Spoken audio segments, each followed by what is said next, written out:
Good evening, Internet Explorers. I'm Alexa, resident Ookie Spooky Girly, and today we're diving into one of my greatest fears, people that never return from exploration trips. I hope y'all are ready, because here are the top 5 haunting last words from missing explorers. Number 5, Amelia Earhart. So, she was an American aviation pioneer, being the first female aviator to fly solo across the Atlantic Ocean. She set many other records and was one of the first aviators to promote commercial air travel. You know, she wrote best-selling books about her flying experiences, along with being instrumental in the formation of the 99s, an organization for female pilots. On July 2nd, though, of 1937, Amelia Earhart flew towards Howland Island, one of the last stops on her attempt to be the first woman to fly around the world. Nearing the tiny Pacific island, she radioed the Itasca, a United States Coast Guard cutter anchored off of, Howland's coast, to ask it to guide her onto land with radio signals. "We must be on you but cannot see you. Gas is running low. Been unable to reach you by radio. We are flying at 1,000 feet. Amelia's last confirmed message indicated that she was flying on a northwest to southeast navigational line that bisected the island, but she didn't indicate in which direction she was heading. And that was it. That was the last we ever heard from her. After that communication at 8:43 a.m., radio contact was lost and nobody knows what happened next. Several expeditions have tried to locate the plane's wreckage,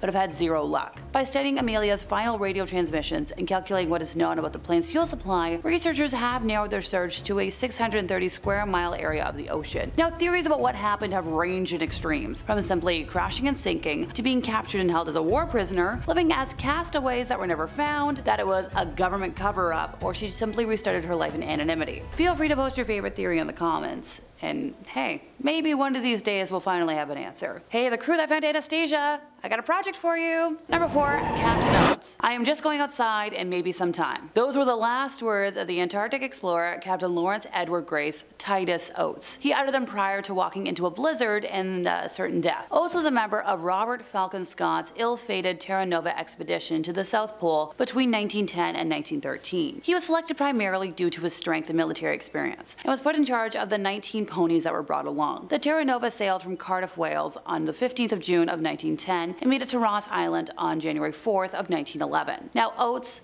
Scott, and 14 other people left Cape Evans on November 1st of 1911 in pursuit of being the first to the pole. During the trip, many men were sent back to base camp until only Oates, Scott, Edward A. Wilson, Henry R. Bowers, and Edgar Evans remained to complete the grueling trip. Now, Oates didn't appear to have a fondness for Scott, as he expressed, "Myself, I dislike Scott intensely, and would chuck the whole thing if it was not that we are a British expedition and must beat those Norwegians. Scott is not straight. It is himself first and the rest nowhere. Make of that what you will." The single party was victorious and reached the pole on January 17th of 1912, but alas, the victory was short-lived when the men discovered a tent and note from the Norwegian Roald Amundsen, who informed them that he and his party had made it to the pole on December 14th, thus beating the British team by a mere 34 days. Now, the return journey proved to be extremely strenuous and difficult due to weather conditions, lack of food, scurvy, and frostbite. Not a fun party. Edgar Evans was the first to pass away, while Oates had become severely frostbitten and weak. He had become, in Scott's words, a terrible hindrance due to the others. At lunch on March 15th, Oates proposed that the others should leave him behind in a sleeping bag,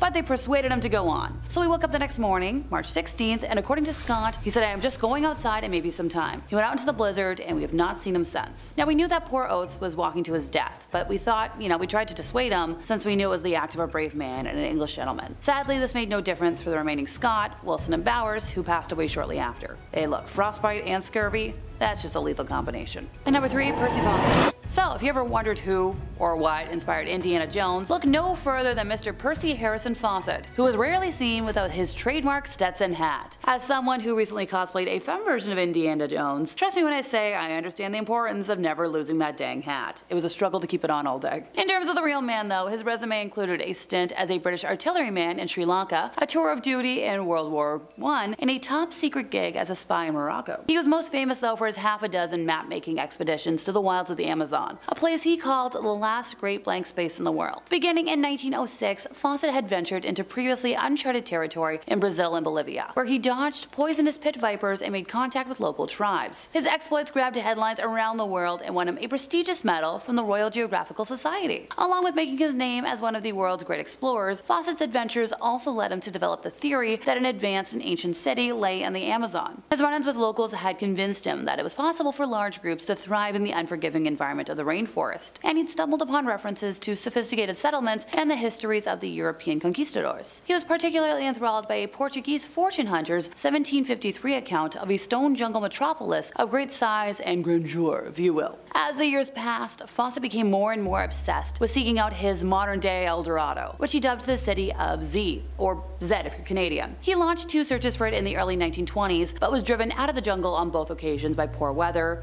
fever, and exhaustion. It took more than 3 years of campaigning before he finally secured funding for a 3rd mission. Now, despite warnings that he was taking off on a fool's errand, the 57-year-old explorer remained convinced that Z was lurking somewhere in the unexplored Mato Grosso region of Brazil. Now, Fawcett had no shortage of volunteers for his final expedition, but he opted to take along his 21-year-old son Jack, who shared his near-religious zeal for the Z theory, and his son's best friend Raleigh Ramel. After loading up on mosquito netting, canned food, machetes, and other provisions, you know, the essentials, the trio set sail from New Jersey in January of 1925, vowing to return with proof for once and for all. The Fawcett expedition first sailed for Rio de Janeiro before trekking inland to the remote Amazonian outpost of Cuiabá, where they purchased pack animals and hired a pair of local guides. Now on April 20th, they ventured into the jungle for the first time. Ahead of them laid a sweltering maze of dense undergrowth, piranha-infested rivers, and unmapped territory populated by hostile locals. During the expedition's early weeks, however, it was the insects that proved the most pressing threat. Swarming mosquitoes and gnats made sleep difficult and travel miserable, and Rimmel's foot became severely swollen from tick bites. Undeterred though, Fawcett set a demanding pace of between 10 to 15 miles a day, and during one leg he got so far ahead of his young companions that he was forced to camp alone for a night. Now on May 29th, the team reached the spot where Fawcett had been forced to call it quits during one of his earlier searches. There they unloaded their equipment and sent their guides back to Cuiabá. Before the locals left though, Fawcett handed over the last of the expedition's dispatches. Among them was a letter to his wife Nina. Jack is well and fit and getting stronger every day, it read. You need have no fear of any failure. And at that, the trio struck off into the bush alone. Now Fawcett had warned that his expedition would go dark once it entered uncharted territory, but by 1927, nearly 2 years had passed with no word from the colonel or his young companions. So that letter was his last words. Now newspapers that had previously hailed Fawcett as being impervious to the perils of the jungle began speculating that he was dead, and witnesses surfaced with bewildering rumors about his whereabouts. One man claimed Fawcett was now living in the jungle, another that he was being held prisoner by the locals. Still another maintained that he became chief of a tribe of people eaters among the river I can no longer pronounce. In 1928, the Royal Geographical Society's George Miller Diet launched the first expedition to search for Fawcett and his party. He emerged from the jungle convinced that the expedition had perished, but he had no hard evidence and was unable to locate any bodies. In the years since the expedition, the mystery surrounding Fawcett's disappearance has lured scores of other would-be rescuers and investigators into the Amazon. It's estimated that as many as 100 of them have passed in the jungle, and a few have followed in the explorer's footsteps by